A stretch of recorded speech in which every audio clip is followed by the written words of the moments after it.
Well, first of all, I want to thank Dennis and whoever else was responsible for letting me do this. This isn't too loud? Sounds very loud to me. Okay. Because there's nothing I enjoy more than being given the opportunity to talk about Baba, so this is wonderful. I'm going to enjoy myself quite a bit, and I hope you do. And I hope you enjoy yourself enough that maybe I can be invited again sometime. And if that happens, I hope we have the meeting at a reasonable hour, like 7 o'clock. This is insane. I can barely awake now, and we're just beginning the meeting. So I know traditions die hard, but I think this is one we could, very easily. Yeah, okay. So, in the past, when I've been here, I've kind of made a point, sort of disclaimer that I don't know enough to give a talk, so I'm not going to actually give a talk. I'm just going to tell some stories and read some prosums. But I thought tonight we do something different. I'm going to throw caution to the wind, and I'm going to explain how God works in the world, and how the avatar works with the Mondali, how the avatar works with us, what our work is with Baba, and if we have enough time, maybe I'll even explain some enduring modern mysteries like how does cryptocurrency work, and why are the Kardashians famous? And I was inspired to do this because of Balnatu. Looking around, I know a lot of you have met Balnatu. He was a very sweet and self-effacing man. And in the 70s and 80s and 90s, Mani and Balnatu and Erich and Rano would go every morning from Marizal during the week to the trust office in Ahmednagar. And on Thursdays, Erich would stay behind to sit in the hall and tell stories and answer questions for the pilgrims. And that was a big day for a lot of pilgrims for Thursday. And on Tuesdays, Balnatu would stay behind. And there was usually a smaller crowd for Balnatu. And so I thought one time, I'm going to go and see what Balnatu does. So I went in, and Balnatu welcomed everyone. He said, I want you all to feel completely at home. Feel free to ask me any question at all. Don't worry what kind of questions, ask me anything, because I can answer any question any of you have. And I was kind of taken aback, because that's not Balnatu's nature, to be so bold that way. And then with perfect comic timing, after a beat or two, Bal said, of course my answer is going to be the same to every question. I don't know. So, with the understanding between us that I don't know anything, that'll give me the freedom to offer my opinion about everything. So, we'll start off with God's ways. People say that God works in mysterious ways. But this is only true if you think God's role is to reward the good and punish the evil. In fact, God has no interest in that whatsoever. That's what the law of karma is for. With God, there is no good or evil, no worthy or unworthy. There are only heart embers needing His breath of love. In a few whose hearts are already ablaze, God's breath causes a conflagration which consumes the soul entire. And these are your saints and must. In some, the embers ignite, and in the sudden clarity of this nascent flame, they examine the purpose of their life, and thus the seekers are born. But for many of us, our hearts are so filled with a sodden mass of selfish desire that when the embers start to glow, only smoke is produced. There is no clear path ahead. And in this confusion, we pursue our desires with even greater urgency. And this, sadly, is the state of the world.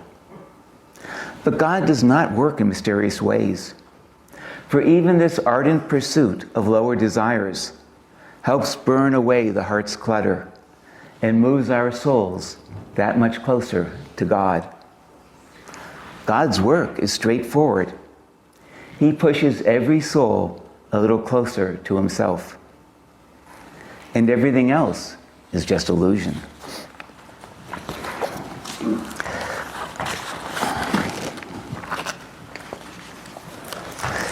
So when I say God, I really mean the avatar, because God is more the clockmaker God, I think. He set things in motion, but it's the avatar. There's the active principle, the one who comes down and establishes connections with people, has a human side to him. And that's one of the things that makes the avatar so confusing, I think, for folks, is because of the fact that it's all done on personal connections. And because it's personal connections, it's often misunderstood by people. And I happen to have a little ditty about that. There is a time-honored path to wisdom, which consists of detachment, stilling the mind, and the gradual negation of desires. For thousands of years, with assorted variations, people have traveled this path in safety. The God-man's path is slightly different, which is to say, he's turned it completely on its head.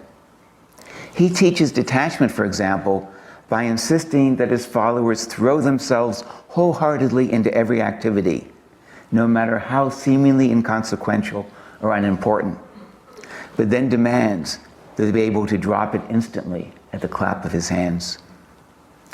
He wanted and encouraged them to enjoy to the fullest every innocent pleasure that life afforded them, but then to accept with equal lack of complaining every hardship or suffering as well. The God-man doesn't seek so much to have you learn how to control, restrain, or modify your ego. He merely insists that it be entirely placed at his disposal. He doesn't try to change who you are.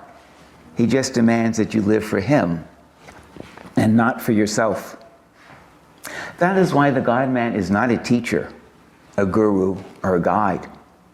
Those who live with him practice no technique, no discipline, other than obedience to his wish. There is a time-honored path to wisdom.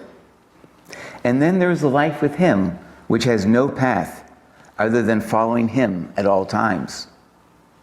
Guess which is the path less traveled? And it's less traveled, I think, partly because it's so difficult. And I know back in the 70s when some of us were finding out, late 60s, 70s, finding out about Baba, and people traveled to India, and they had so many questions about, well, how do we follow Baba, especially now that Baba's not here? What do we do? And I remember one time Arnavas having long sessions over in room number 6 with pilgrims, and coming over to the veranda in front of Mondali, kind of shaking her head and saying, people want to know, should I move to Colorado? Should I stay in Wisconsin? I said, Baba doesn't care where you live. Just live for him. And if they want to know, should I go back to college? Should I get this job or that job? And she said, Baba doesn't care what job you have. Just do it for him. I said, you people. that was a phrase we heard a lot in those days. You people. And I know people would often say, oh, yeah, but you people mean the Mondali. Oh, you had it so easy. You were with Baba. And so, Bal Natu comes out of a session like that, and he's just kind of laughing. He says, they have no idea. They have no idea how difficult it was to be with Baba. He said, it was impossible because whatever you thought about God, Baba would go out of his way to prove you wrong. And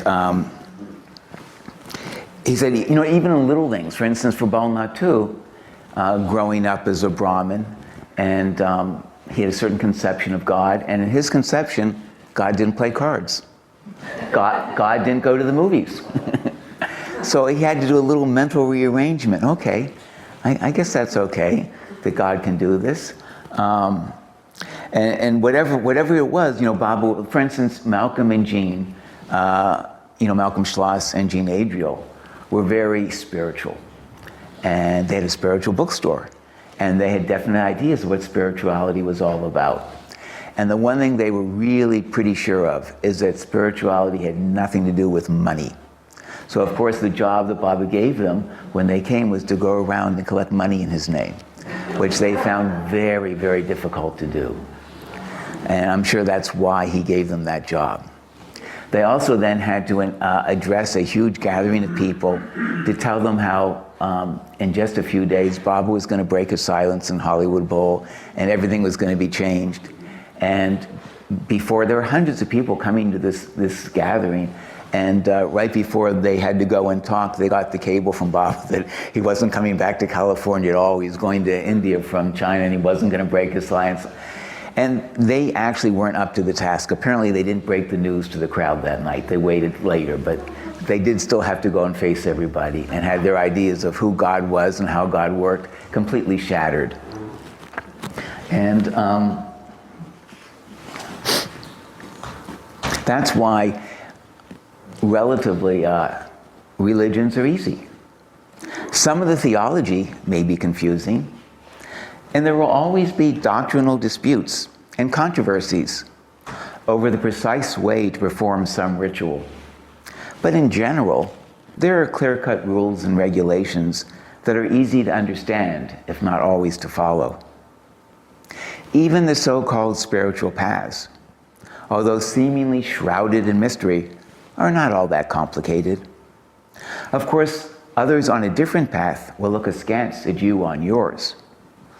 But since those interested in spirituality are often more tolerant than their religious counterparts, they will merely pity you for being led astray.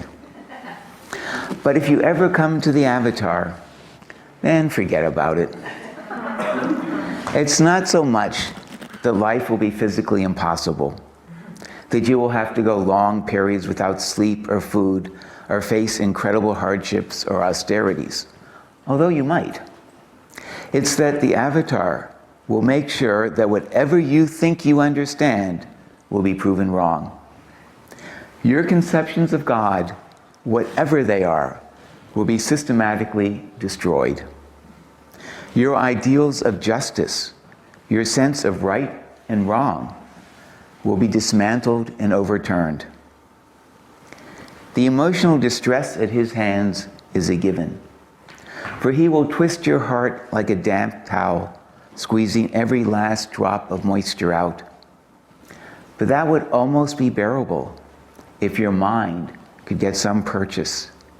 If you could cling to a halfway plausible excuse, like, it's my fault, I deserve this, or it's for my own good. But there is nothing that can withstand the relentless force of his inexplicable behavior. Like a tornado ripping through your flimsy mental constructs, all is devastation. And your only hope of survival is to stop thinking entirely and just focus on your determination to stay with him. And in those early years when people would ask, well, what do we do and how do we do it and so on, Eric would often say, just be determined to be his. And at times I used to think, this is sort of the kindergarten answer he's getting. We want the esoteric, we want the secret path to follow him. But over the years, the more I've thought about it, the more depth there is in that simple sentence of just be determined to be his. That really is the secret. There's no, special esoteric thing that once we get all these people aside and I just get you, I'll privately tell you and whisper it in your, just be determined to be his, which is hard because as Eric said, life with Baba was a life of constant harassment and humiliation. But then he would add, but it's the only life worth living. And even in little things, it seems like Baba would go from little things to big things. And they were all humiliating. But like little things with, when he made Narina ask the captain of the ocean liner when they were going to land. And I don't know, it's like 4 o'clock on Tuesday. And she'd go back and tell Baba, he says 4 o'clock on Tuesday. And Baba said, oh, very good. Ask him if he's sure. So she'd have to go back and ask him again, excuse me, And Narina, of course, is all grace and charm. I can't do imitations of her at all, but in a very, flowery way, she would talk to the captain and then get around. And was I correct in understanding it was Tuesday at 4? And he said, yes, Tuesday at 4. Oh, thank you. And she'd go back, yes, Papa, it's still Tuesday at 4. Bob would be very good. But make sure, ask him again. And he kept doing this over and over again. And even someone as talented as Narina, after a while, ran out of ways to begin a conversation. And then, very subtly glide into, when are we landing again? And it got to the point where the captain would hide when he saw Narina coming. And there was another instance, a little thing, there was a darshan program, and there was someone, and I think Erich was a little biased against him because he made a point, this man, of showing everybody he was a renunciate. And he used to wear this gown that had Sita Ram printed all over it, and as if he was somebody special. And he would come to see Baba and always want to sit near Baba and act like he was a really, wonderful person. And he decided finally, I don't remember if Baba had asked him to or if he asked, but if he could bring his wife to see Baba. So Baba said, of course.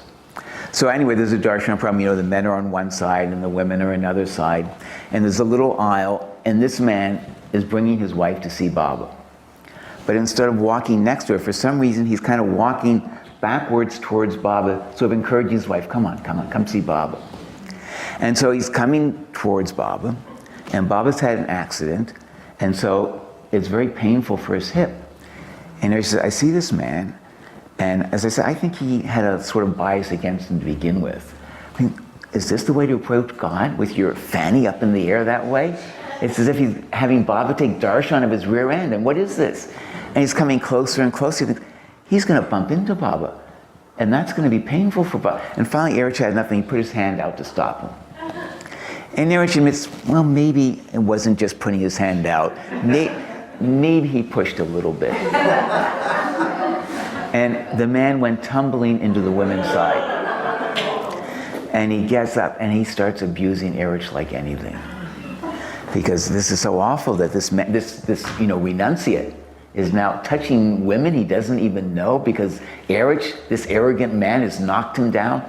And he's just beside himself and denouncing Erich in front of the whole congregation.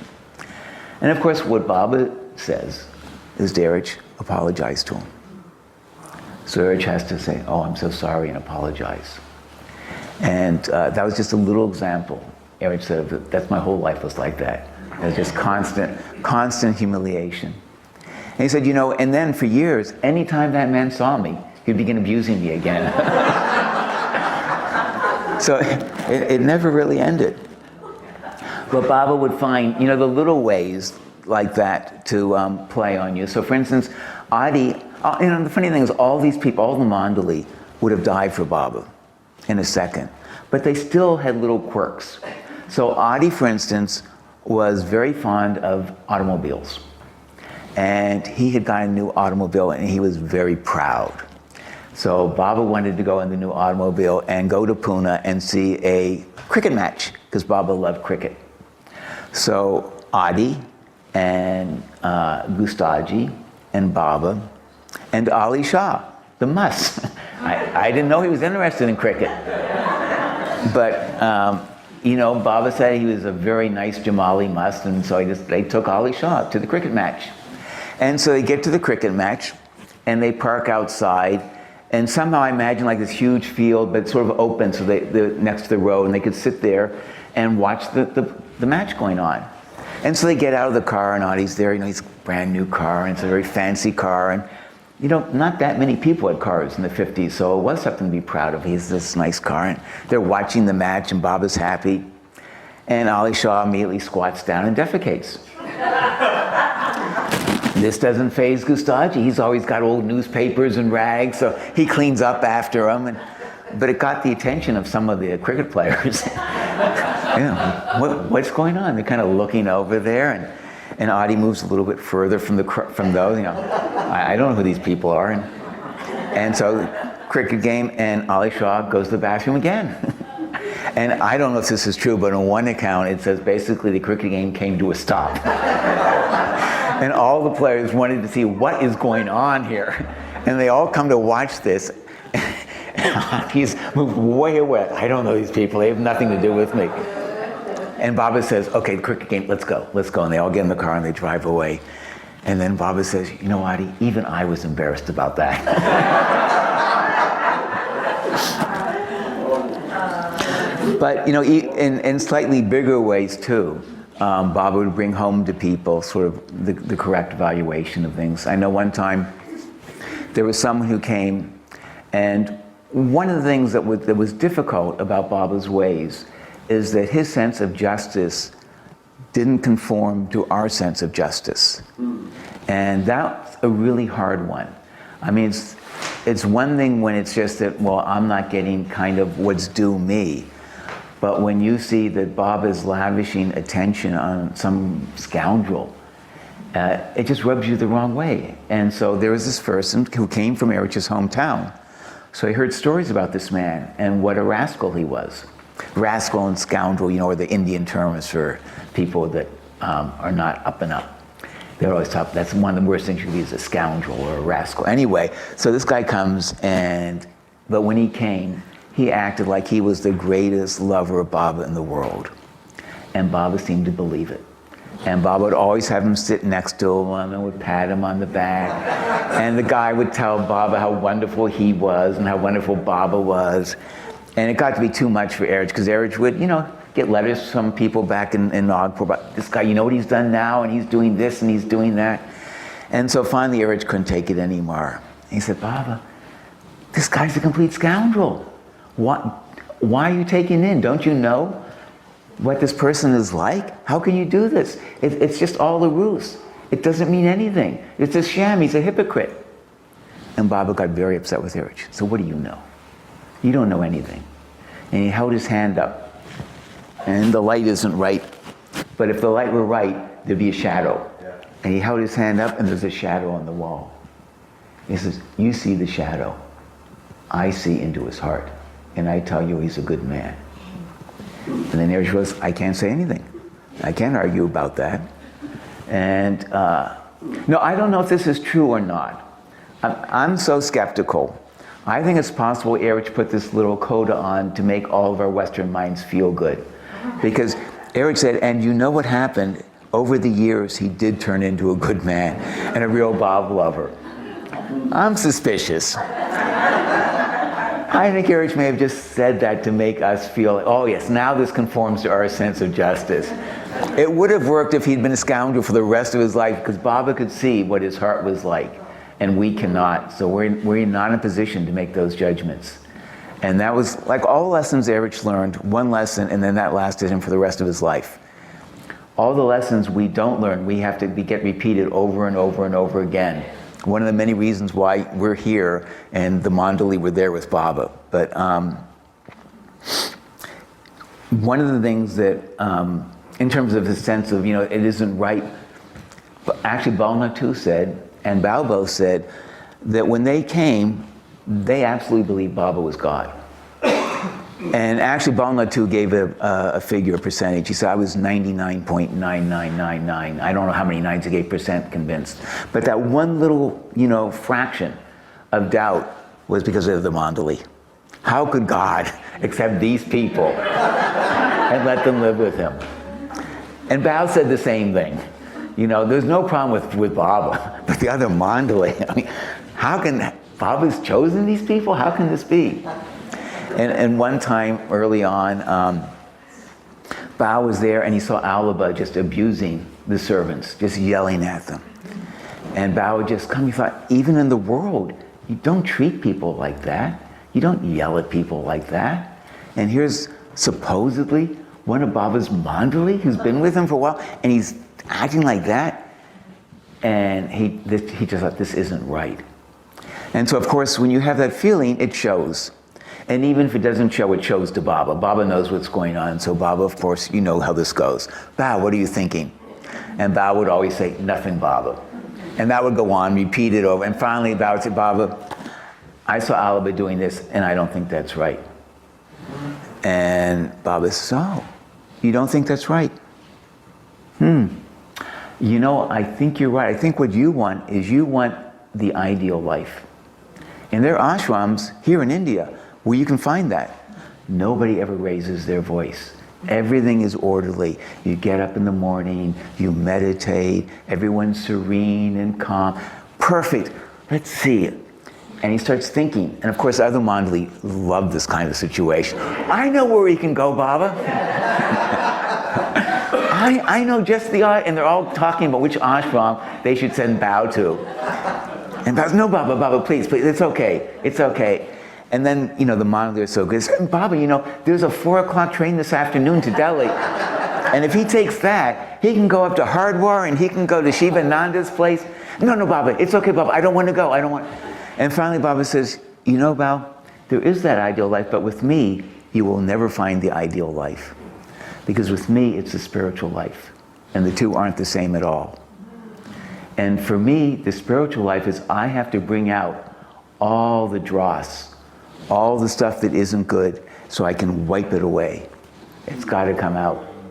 So you'll never find the ideal life around me, but this is the spiritual life. It's a very hard lesson. And I think some of us maybe take that a little too far. Oh, you know, he's just pulling out the dross.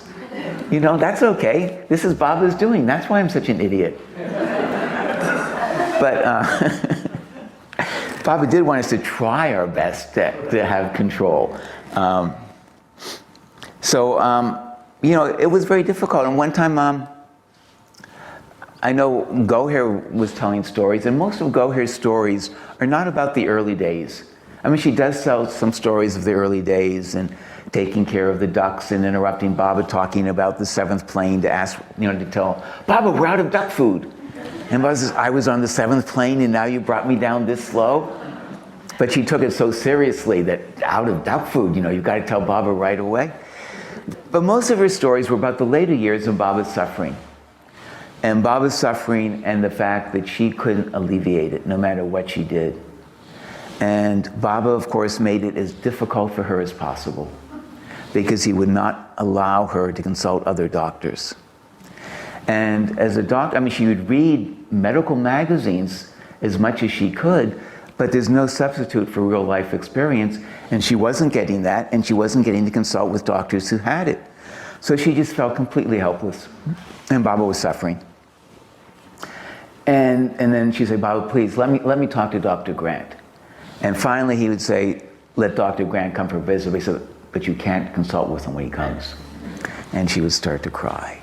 Or he would do something and, like on her birthday in 1952, as a birthday treat, Baba told her that if Mara didn't get better, she had to leave. Goer was being kicked out. That was her birthday present. And she said, I was just weeping. And it seemed like after around 5, 6 stories, I noticed that every one of them ended with, and I was just weeping. I said, Goer, I don't understand this. You always say that Baba was so loving, but every one of your stories ends up with you weeping because of something Baba said to you. That doesn't seem loving to me. You don't understand. The love just flowed from his eyes. He didn't have to say anything. The love was just constantly pouring out.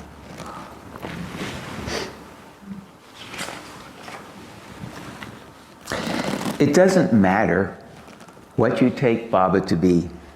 He is unaffected by it. Baba was, is, and always will be precisely what he is, regardless of your opinion of him. And he will continue to silently do his universal work, whether you approve of the way he is doing it, understand it, or even believe such a thing exists. The God-man did not gather his close ones to him by convincing them through logical discourse. He merely said, leave all and follow me. And they did. Yes, his explanations cleared away centuries of confused metaphysics. But that's not why Pendu, who had no interest in spirituality, spent almost 50 years by his side. And he wept when he was crippled in the second accident, not because of the pain from his injuries, but because he felt it would make him less useful in Baba's service. Without doubt, there is unmistakable authority in Baba's words that makes even skeptics predisposed to listen. But this is not what made Erich his willing slave. For when Baba proclaimed, "I am that same ancient one, come once again in your midst," Erich's mind for years questioned, is he that? No, it is not his words, but the love flowing from his eyes that makes you his. It is his very presence that compels. It is this which fills even his most casual word or gesture with timeless significance. When he rubs his chin in thought, everyone holds their breath, waiting to see what he will do or say next. His smile doesn't answer your questions. It silences your mind from asking them. And it awakens your heart to the understanding of the complete irrelevance of everything you think or believe, except for the certainty that nothing in life is worth anything except pleasing him. And because Baba was, is, and always will be, his presence is eternal as well. And it is accessible to anyone who is willing to die to themselves and live for him.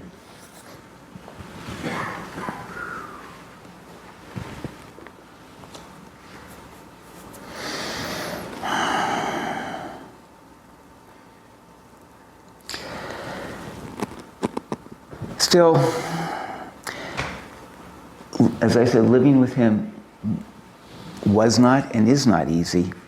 And some people, when they hear the stories that, well, for instance, Bao was especially fond of telling of stories where it seemed like Baba was the most capricious, cruel taskmaster in the world. And we know some people, they hear those stories, say, Baba can't be God. Jesus would never treat his disciples like that, because they have no idea how Jesus treated his disciples. But, and in fact, one time, Bao seemed to like to tell, before he got into, 49 subastral levels and 3/4 of the world and all of that stuff, he used to love to tell those stories of, the chocolate box falling on Baba's toe and Baba acted like, are you trying to kill me, and so on. And, but one time, he was telling stories and basically just testifying to Baba's greatness. It was such a change of pace. And afterwards, I said, wow, why don't you do that more often? Telling all these stories that make Baba seem so terrible, why don't you tell these stories? And I can't do a Baba imitation, but it's like, oh, you don't understand. He said that, I tell these stories for a reason. And I said, yeah? He said, yeah, it makes it makes Baba look so bad, but then they'll think, and yet this man is still with him. After all these years, there must be something there. I said, well, if you just tell everyone how great Baba is, they would think that, obviously, Bao didn't listen to me for good reason, but it is hard for people to understand that. And I think one thing that even sometimes I've heard Baba people seem a little confused is that how Baba treated the Mondali is very different from how he treated other people. And when I was trying to think about that, it struck me that somewhere, I don't know, I don't see Philip, but who are the experts here on getting Baba's words and citations down, but somewhere Baba talks about the Mondali basically being extensions of his physical body. And which always struck me as that's one reason why he talks about the avataric presence lasting for 100 years, 200 years after he drops the body, because part of it, his body is still there. It's still physically present. The Mandali were there. And they may take a second birth. So you've got this long period where it's as if Baba's physically present. Anyway, what was I saying? That, Baba never spared his body for his work. And since the Mondali were really just sort of extensions of his body, he never spared them for the work either. And so to me, that made more sense. So I can accept the fact that Baba mistreated his Mondali. It doesn't bother me so much. And of course, yes? Please turn off your cell phones.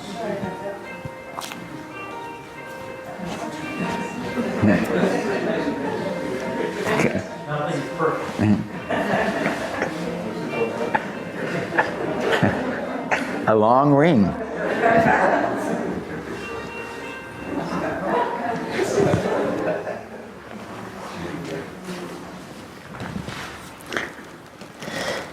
People may love the members of their family, but invariably they are more outwardly solicitous of guests. With close ones, you don't have to worry about saying the wrong thing or being on your best behavior.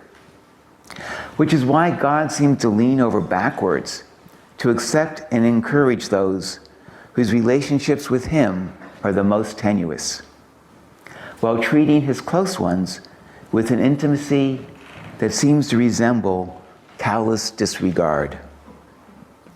This world is an emergency room where God's triage is not determined by the life-threatening implications of the patient's condition, but by their degree of connection to Him.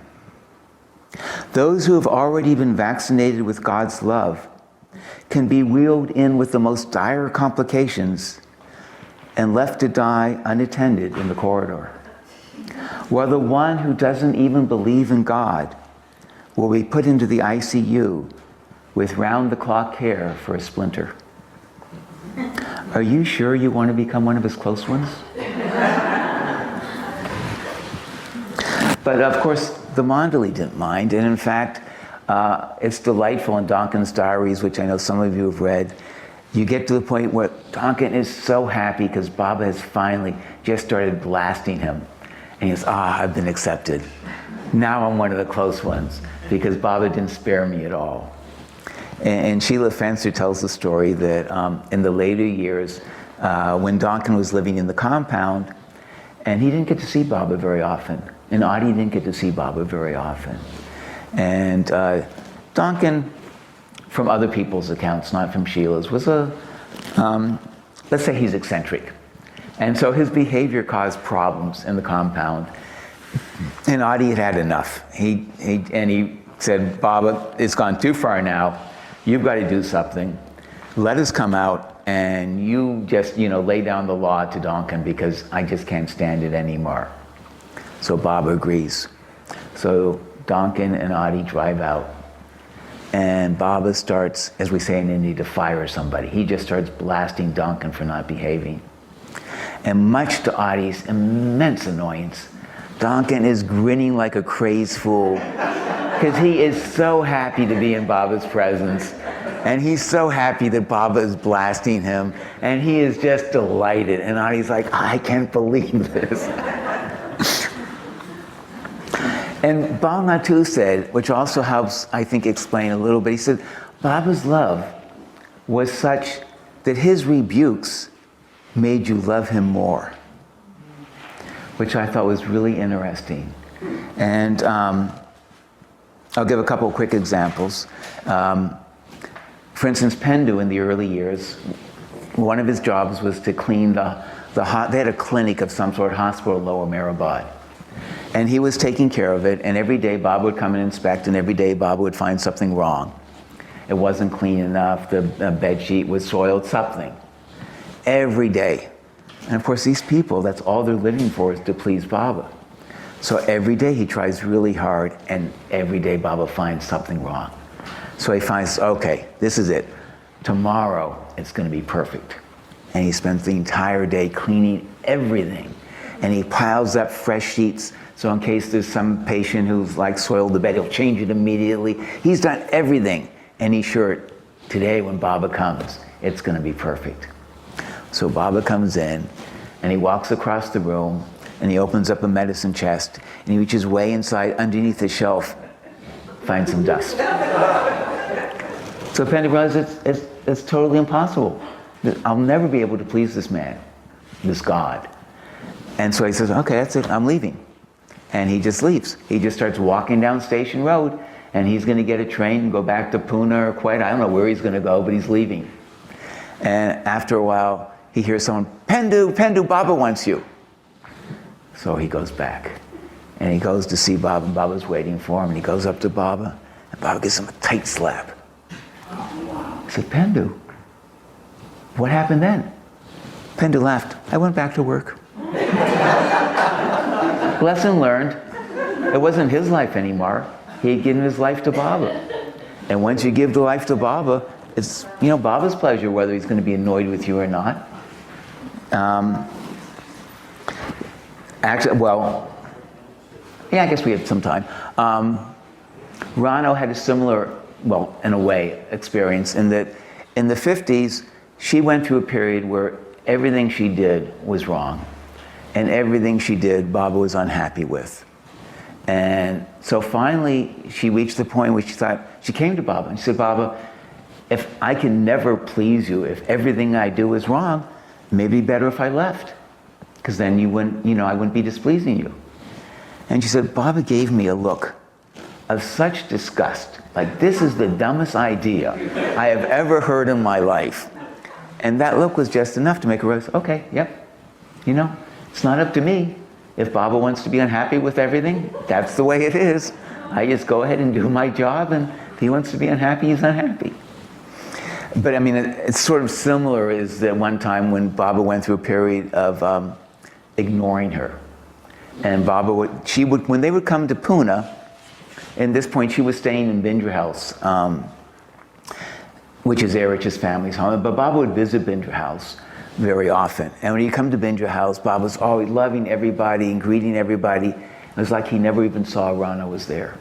I mean, absolutely did not see her. It wasn't just that he ignored her. It's like she didn't exist. It was so perfect. And this just hurt her deeply.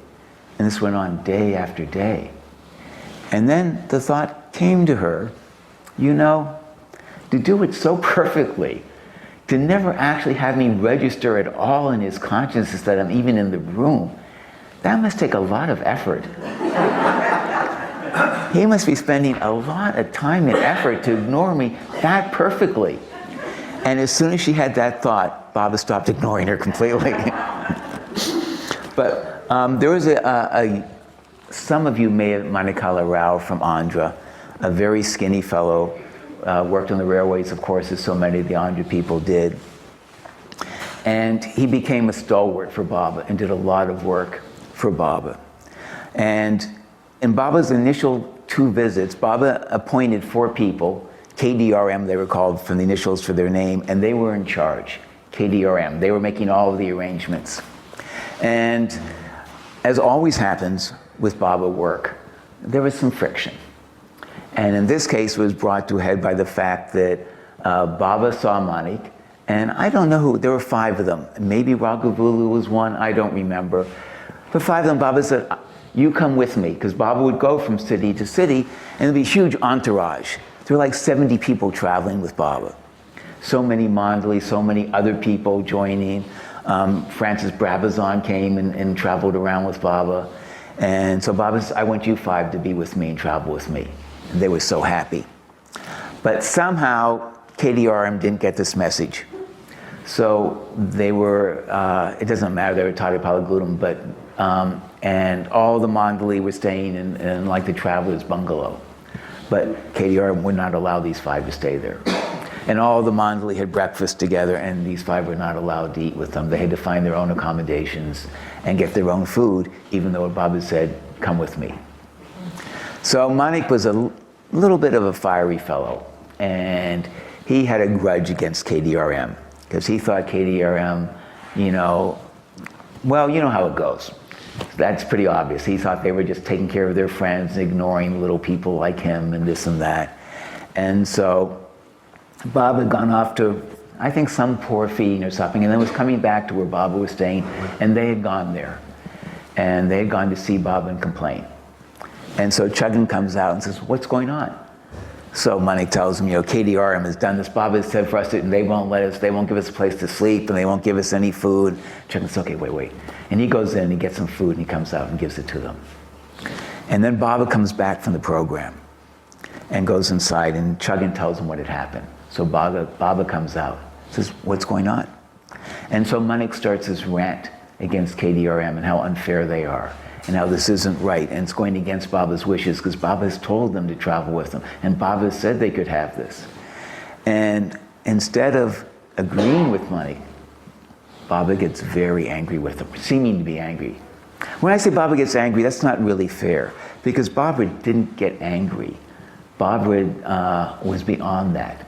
But Baba would act as if he were angry to make a point. And so Baba acted very upset with Manik, even though it would seem from a worldly point of view that he was right. KDRM was doing something that was unfair. And Baba said, why'd you come? Did you come for me or for food? And as soon as Baba said that, it just went to Manik's heart. And he started weeping because he realized Baba's right. What am I worried about? But Baba didn't let it end there. Baba said, you know, when I was in Vijayawada, which was where Manik was, there was a program you hadn't told me about. And I went without my dinner to attend that program. And today's my birthday, and you can't even go without a meal for me on my birthday? And Manik and they were all just weeping. Baba, please forgive us. And they were so sincere in their repentance, Baba's mood suddenly changed. He said, get some food, bring it out for them. And they said, no, Baba, we don't need anything. He said, no. And Baba said, Baba's love is such that his rebukes made you love him more, but his love brought home to you how unworthy you were. And unworthy because they realized, no, we don't deserve this food. And yet Baba had the food brought out and then personally distributed to them. So what they experienced wasn't so much their unworthiness, but how Baba's love was just pure grace. There's nothing they could do to deserve that love. And here they were, these miserable wretches complaining, and Baba was so loving, it just struck them even deeper how genuine Baba's love was. But these people, Pendu, Manik, they already had feelings for Baba. I think the most striking case is Koduri Krishna Rao, and that he was someone who didn't even love Baba. He was a wealthy businessman, and like many Indians, he had an interest in spirituality, as we say, and respect for masters in general. So when he heard that a master Baba was coming, he offered his services and to put people up. And he happened to own boats. He was on a river, and that would be a ferry service, take people across the river. And since Baba had been, the year before when he had visited, he'd been kept awake all night because the Andhra lovers were so thrilled that Baba was in their midst, they sang bhajans all night long outside where Baba was sleeping. This is what Triage called the oppressions of love. Never thinking that this might disturb Baba. They were just so carried away. So this man had some common sense. So he said, Baba, you can stay on my launch, and we'll put the launch in the middle of the river, and nobody can get near you. And so Baba thought that was a great idea. And so he did that, and it worked out very well. And you had, I think, 2 launches for all, because I told a huge entourage, 2 launches for all the Mondali, and a separate launch for Baba and just a few of the close ones. And in the morning, they go to the other side of the river, and they're asking, Baba, how was the food? Baba said, basically, what food? Because apparently Koduri Krishna Rao, who was in charge, had sent a launch with food to where the Mondali were. And the Mondali assumed that they were getting their food and another launch was going to Baba. But somehow there was confusion. They brought Baba's food and all to the same launch. So Sabit Kotwal, who was in charge of distributing the food to the Mondali, thought, oh, we've gotten a lot of food. They all ate well in the months. You had your, yes, Baba, there was plenty. And I didn't have anything? You weren't thinking about me? And you can't make excuses. You can't say, well, Baba, we thought he was going to do this, or, you know, you're wrong. And so Baba was very upset. And Koduri Krishna Rao was supposed to have, you know, sent the food. And as I say, this was not a man who loved Baba. He was just doing this. And Baba turns to one of the Mondali and says, throw him in the river. He didn't send me my breakfast, throw him in the river. And Koduri Krishna Rao was kind of shocked. And according to Triage, there are different accounts. I like Triage's account. It ends up with Koduri Krishna being somewhat stout. A big stout guy, kind of chugging along as the Mondali is chasing him so he can throw him in the river. And this amused everybody. And so Baba claps, calls him back. Okay. Don't worry about it.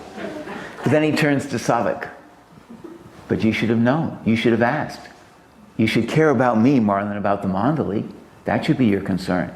And then he says to Kaduri Krishna Rao, are you willing to obey me? And after that little, scene, he says, well, yes, Baba, I'll obey you. And he says, okay, find a big rock, tie a rope around it, tie it around Savik, take him out to the middle of the river and drown him. And Kaduri Krishna Rao's, again, taken aback. And go, what, is he serious? He wants me to drown him? Meanwhile, Savik says, hurry up! You heard Baba. You have an order, do it! And he just doesn't know. And he's looking around, and fortunately for him, there were no rocks that he could see. And he's just stunned. And then Baba said, okay, forget it. And then when Baba would, and Mani would say this, she said it was the most amazing thing. After Baba stirred something up, and then Baba said, forget it, forgiven. So it was like the ocean came and just washed away all the tracks on the beach. Totally forgotten. Everything was serene. And Baba suddenly has a twinkle in his eye, and he's happy, and you're happy, and everything is wonderful.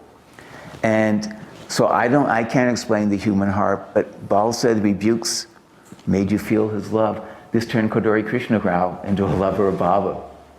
And he's the one who then built the temple at Kovor for Baba, and spent the rest of his life serving Baba. Somehow, whatever it was, he had gone from respect to suddenly being unfairly, having to be thrown in the river and then having to drown somebody. He realized that this man's God. So I'll just do a little time, not much. So I was going to say Baba's work with us. And his work with us is the same as everybody, to increase our love. And although he uses some strange ways sometimes to do it. He seems so loving when he first caught your eye, as if he'd been waiting all this time just for you. You felt as if you had always known him, and he made you feel that being with him was your destiny, and you held a special place in his heart. Which is why you are so confused about his current indifference, and wonder what you've done to lose his favor. But his pulling his love away is his way of drawing back the bowstring, pulling it tighter than you ever could on your own, so that when it's released, the arrow of his love will fly even deeper into your heart. And apart from, I think, making some of us go through these periods where we feel maybe not that close connection to Bob anymore, or wonder what's happened. A big one for a lot of people is suffering. And suffering just by its nature seems unfair. And it just doesn't seem like a loving God should make us suffer. So I say, imagine two caravans traveling through a desert, and they spot an oasis up ahead. Tell me, which caravan is more likely to proceed to the final destination without delay? The one that finds shady date palms and abundant sweet-tasting water? Or the one that discovers no fruit on the trees and a dried-up well? Or, if the true beloved is wandering the streets at night, who is more likely to meet him? The happy bride in her honeymoon bed? Or the grief-stricken widow who has to leave the house because the memories it contains are too painful to endure?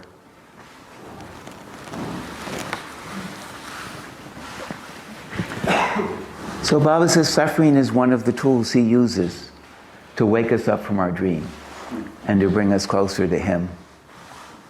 So what exactly is our job? And well, when we throw our staff on the ground, it does not turn into a serpent that will swallow those of Pharaoh's priests.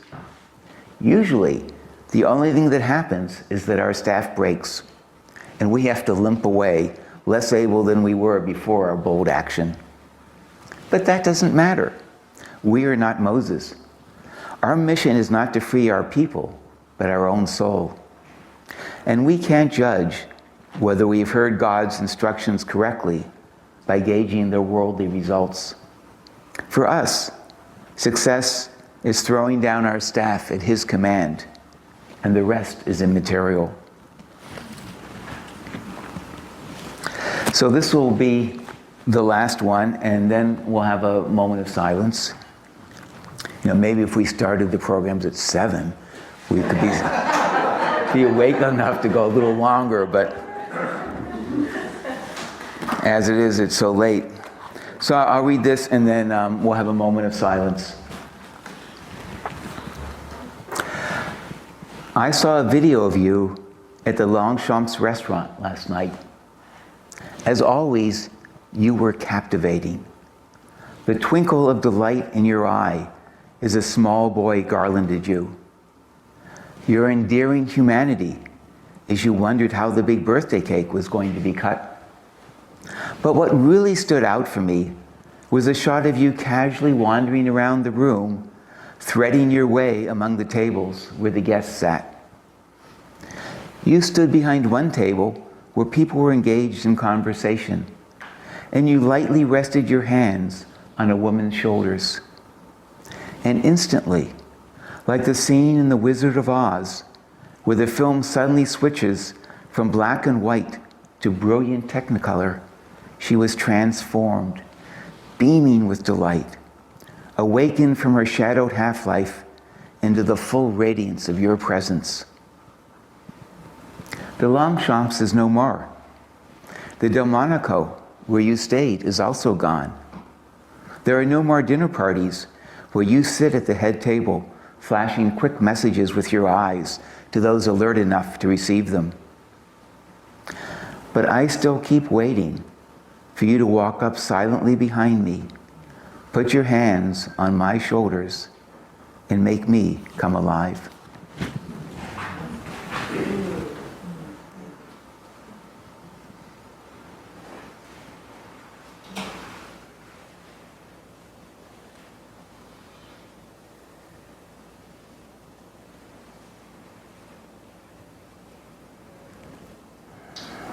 Jay Bauer. There. Let's have a big one for Pete.